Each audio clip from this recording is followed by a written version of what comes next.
GamesInsane.com. Can you handle us?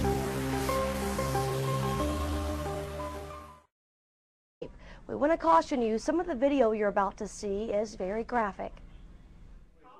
After Angie Garbarino had a wreck, Shreveport police took her in on suspicion of DWI. As this video shows, she was very argumentative. You're not going to let me call anybody. You're not going to let me call anybody. No, I need to call somebody. Well, I know we have some rules we need to follow. We need some rules, and I have rules too. Officer Wiley Willis was required to read her rights, but Garbarino was insistent on making a phone call. You've got to let me call somebody. No, I'm calling you. You can't not let me call anybody. You can't. Put your hand behind the back. Are you serious? Yes, ma'am. Oh my God, you know. The rules you have to follow, man. At this point, the officer did not take her to jail, and things got worse. I have a right to call somebody right now, and I know that. Is this on the record? Yes, ma'am. It's good. Stop pulling away from me. No, I'm not. Pull away from me. Don't you touch me again. Don't you touch me again.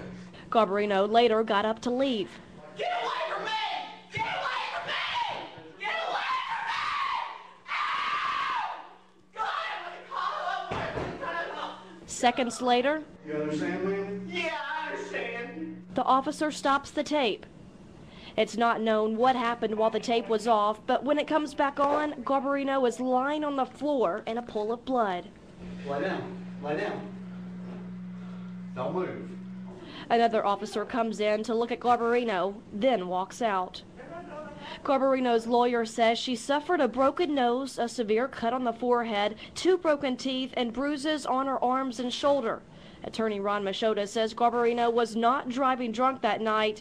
As to what happened at the police station, he says, quote, the whole situation could have been avoided if the officer had followed procedure.